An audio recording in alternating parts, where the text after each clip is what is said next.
So if you guys have been watching the channel for any amount of time, you know Megan's constantly up at the house just taking care of stuff, right?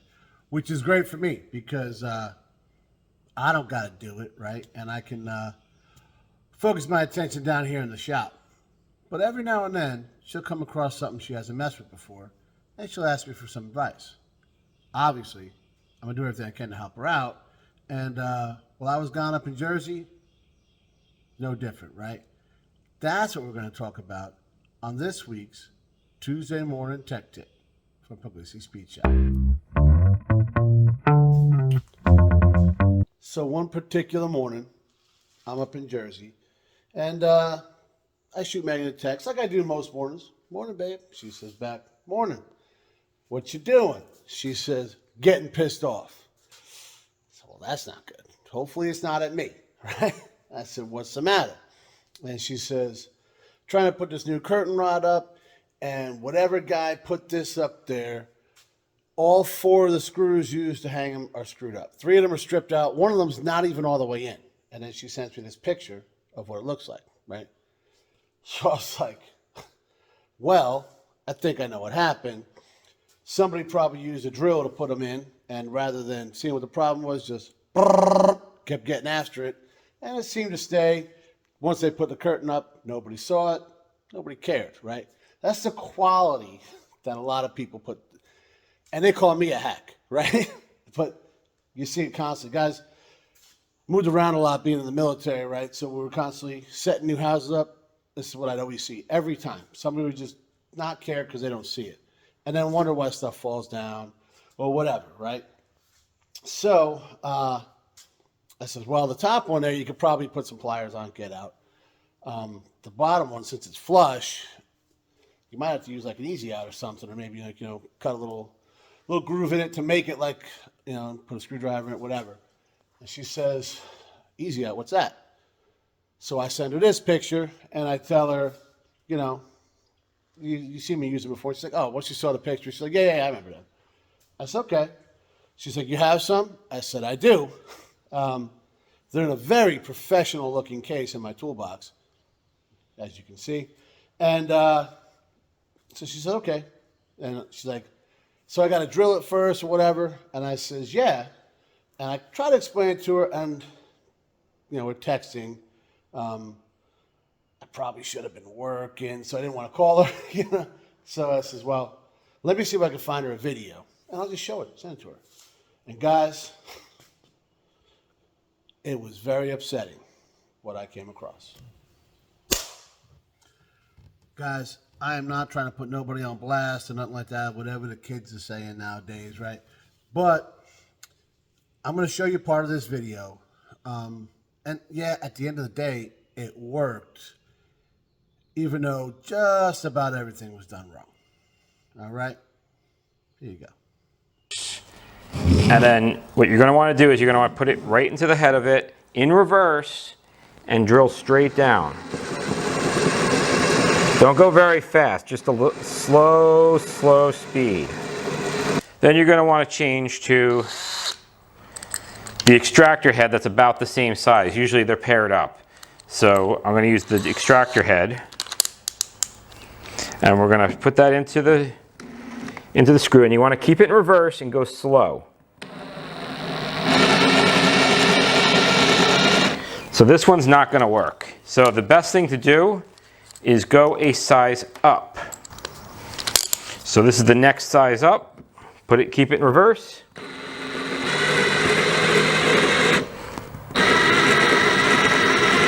Go slow. Sometimes it'll slip, and then you really have to just start over. Oh, there we go. Wiggle out the rest of the way. And there we go. It's out. All right.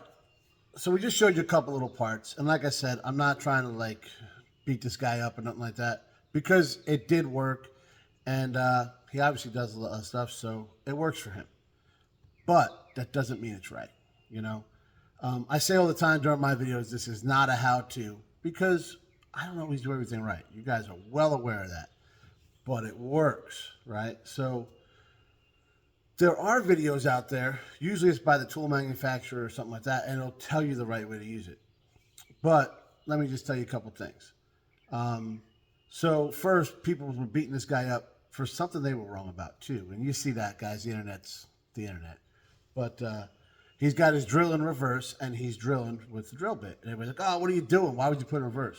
Well, if you take a close look, they are reverse drill bits. So you see them a lot with, when you buy the actual kit of easy outs that comes with the drill bit and the matching easy out or extractor or whatever you want to call it. I think easy out's actually like the, copywritten name. But so you see that, right? So before you go running your mouth, take a look. They are reverse drill bits, so he's using them correctly. I got no problem with that. He's telling you to go slow, all solid advice. The thing I have a problem with is where he put the easy out into the drill and started using that. The point of an easy out is to get a bite. Now, yeah, he tells you to go slow, and well, he is going slow for a drill. He's not going slow for how you would use an easy out. It's still way faster than you would ever spin your hand, right? And it doesn't bite.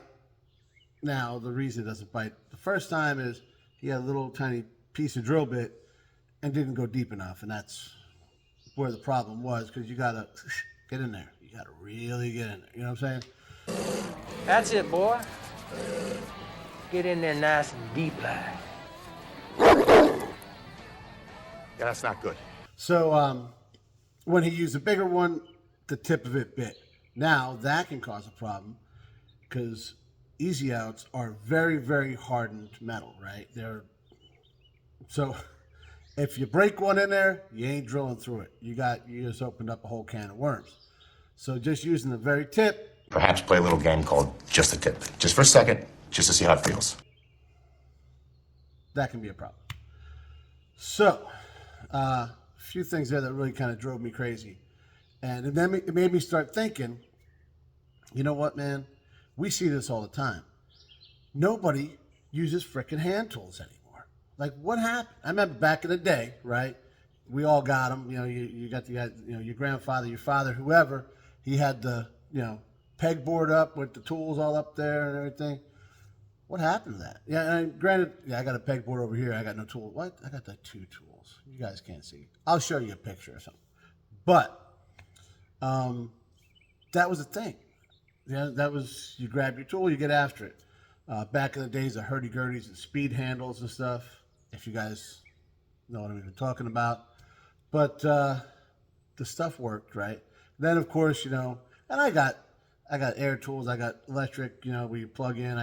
Now I'm stepping it up, guys. I got a bunch of battery-operated stuff, and they work great, but they all got their place. That shouldn't be the tool you grab for everything, is getting after it with a drill. What's wrong with a screwdriver? Like these guys that put the stuff up in the house that clearly rounded everything off with a drill. You put the the screw bit in there, and okay, dude, you're putting up a freaking curtain rod. What are you using power tools for? Did I hear a drill? Dale! Power tools. Dale, no power tools! Oh, what? No power tools! Get a screwdriver and get it done. And you won't destroy everything, right? Kevin, we talk about it, Kevin made fun of us. Finesse. It doesn't have to be, not everything has to happen in 3 seconds. You know what I'm talking about, right? So, it shouldn't be the first thing you grab. It makes me crazy. You see, I still use a lot of hand tools. I don't know, after I watched this video, I started thinking about it up there. And then I was working on this guy over the weekend. And I'm like, you know what? I've seen plenty of other guys, and not that they're terrible mechanics, but they go right to it. Because it's easier, they can get done faster, whatever it might be. Where I'm using hand tools on here, and a lot of it's because I'm afraid to break something, right? I mean, you get after something, especially older stuff, or well, not even just older stuff, newer stuff. A lot of stuff's plastic and pop metals, and it breaks. So you can't feel it, guys. You lose the feel. It's like similar to how people are always talking about, like electric cars. They don't have a soul. You can't feel the road, because compared to the older cars, right? And it's similar because you can't feel what you're working on because you got, this battery doing the work for you. Next thing you know, you got something stripped out, you got something broken, and then you're reaching for the easy outs. So before any of that happens, slow it down. Get back to your roots, guys. Try using some hand tools, I mean, if it don't work or you think you can do it better, okay, try those. Go over to the battery stuff then. But, guys, it should never be like, this is all I can use. And I see it constantly. You see guys using like the battery operated ratchet, and then they're still trying to use that yanking on it, and it's like, it's not what it's made for, guys. So I said my piece. I feel better. Hopefully I helped somebody out. And hey, I'm going to show you guys a picture as well. As usual, Megan killed it.